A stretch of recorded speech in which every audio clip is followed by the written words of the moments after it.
wanted to be around. So I end up bumping to my mama crib and shit real quick. Me and my moms ain't never really got along when I was younger. But I was younger. I was a kid. I ain't really think too much about it. You know what I'm saying? Bad kid, good kid, whatever you want to put in front of that around that. But I grew up with my grandma, 7 Mile, born and raised. You know what I'm saying? That's where it was at. My mom, she was just around the city, this place, that place, another. I can't really stop where I mean. She stayed in a little soul secure area now, but at the time, this place, that place. You know what I'm saying? So I ended up, being with my grandma. I lived with my grandma. I grew up around my grandma, and then as you grow with older people, you get the last little drip of their parenting. You don't really get the prime of their parenting. So they not watching you, on you, watching you, with you, walking you through life like that. But they provide the hell of a basics for you. They provide the nice substandard for a nigga. You gonna have for sure house and you gonna for sure get fed at the bare minimum. You know what I'm saying? You ain't gonna be this place, that place, and the other. And they ain't gonna be talking to you about bills and nothing every 5 minutes. You know what I'm saying? That's that fixed income shit. So I'm with my grandma. You know what I'm saying? Now I'm older now. I moved away from my grandma's crib because I had a hating ass uncle that moved in with her. Now at the time he moved in with her, I was young, so I was too naive to understand the dynamics of him moving there. But now that I'm older, I understood that he was only really moving there because he failed that life, and that was just his place of solace because he failed that life. You know what I'm saying? Because he had a house before, car and all that shit. So you go from having a house, car, and all that shit to you just at your mama house in the basement. You know what I'm saying? I ain't think about it then at the time. I'm thinking like, damn, maybe he's sick or something. He was transitioning to have diabetes at the moment. So I'm thinking he got real bad diabetes. You feel me? Like he fucked up or whatever. He gotta get nurtured and helped. But I ain't think that that was just the crash out spot. That's just where he was gonna be at. It wasn't gonna be no more than that. And that's just is what it was. I didn't think that. But that was exactly what ended up being the case. That's what it was. He was crashing out there. He wasn't coming to get healed. He was crashing out there. Now that only affected me because I was growing up there. You feel me? I was damn near born there in a sense. You know what I'm saying? So she raising me as her kid, but then at her actual kid come along and he see this dynamic, this relationship that me and her got, and instead of being like a grown man about it, he proceeded down the path of hate and jealousy. You know what I'm saying? So that affected me growing up over my grandma's house. And it wouldn't immediate at first. It started off with little hoe shit that he'd do, like little whispers. Oh, that boy doing this, that boy doing that, or that blah blah this, blah blah that. Like before he came over, I used to have my homies come through in the backyard, play basketball. We be in the backyard just chilling or whatever and shit, doing whatever the fuck, a bunch of homies and shit. Yeah, I'm on the block, so I'm young. We ain't doing nothing. We ain't doing nothing the hell of it anyway. We ride bikes, fixing bikes. I had the garage, so everybody using the tools to tighten up their bike chain and shit. We getting ready to ride around and all that.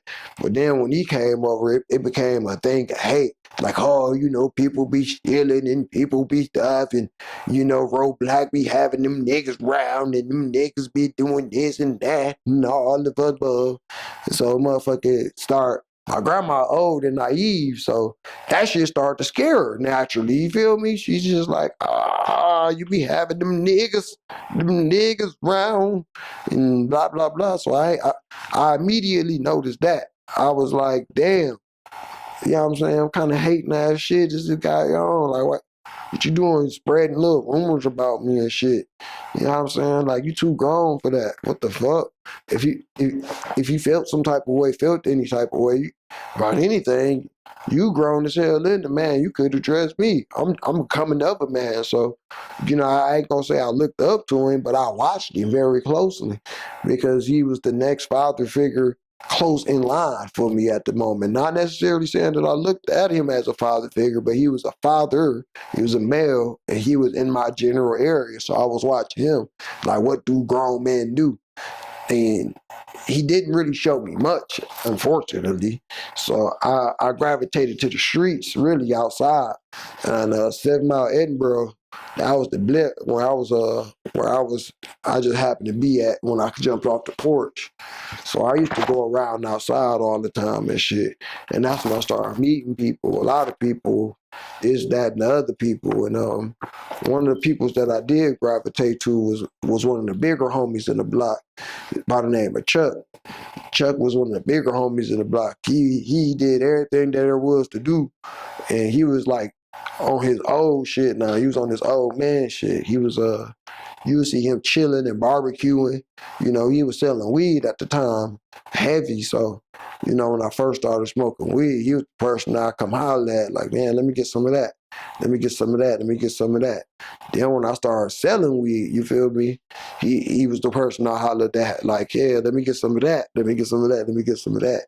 So like all through that little period right there, you know, he was kind of like talking to me in my ear about real nigga shit, real nigga that, how to hustle, how to move. And his lessons stuck to me, like to this day. I ain't saying he taught me a lot, but he taught me hell of a. So like I was outside doing that. Now, in the meantime, between time of me being outside and shit, I got this hating ass nigga back at the house, my uncle and shit. This motherfucker stealing my clothes and shit. All types of random ass broke person shit. I ain't know it was broke person shit at the time. I'm gonna be 100 because I was still young and oblivious to life. But it was broke nigga shit basically. You know, steal your clothes, argue with you about it. And what really fucked me up is it was one day what had me through. My dad, he had went out of town. He went to Georgia to get his life together to build a household for me to come to. You know what I'm saying?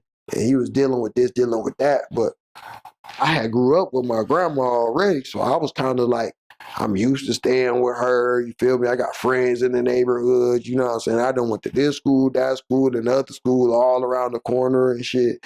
So like, just me just picking up and moving, going straight to my dad, knowing nothing, doing nothing. You know what I'm saying, that I used to do was kind of a little scary for me at the time. You know what I'm saying? Nobody want to do that shit. I got my peoples I'm trying to play with. I got my homies up the street, my little bike ride routes and shit. I kind of got a routine that I built for myself. I was scared of just jumping and dropping everything going to Georgia. But when I did, you know, it would always be like me and him butting heads anyway about little this and little that bullshit. So I'd just be like, man, fuck all that. Come back home. Because when I came back home, you know, me and my grandma, we barely never argued. We didn't really start arguing. I'm going to be 100. Me and my grandma. I was a kid, you know, I was probably mad I did some whole ass shit when I was a kid. But like as I was becoming of age, me and my grandma ain't never really had nothing to argue about until that nigga moved into the basement and started filling her ear with all types of little hateful ass scary shit that I could be might be doing. So that really made it like negatively for me to want to be at the house. It was just a toxic environment. I ain't want to be around all that shit all the time. I ain't realized what type of person I was dealing with too. So like that really added to it. I'm busy trying to live my life. I'm trying to grow, get me some booty, get me some money. You know what I'm saying? Explore my visuals. And at my home, at my base camp, I got this motherfucker who's trying to go to war with me every 5 minutes.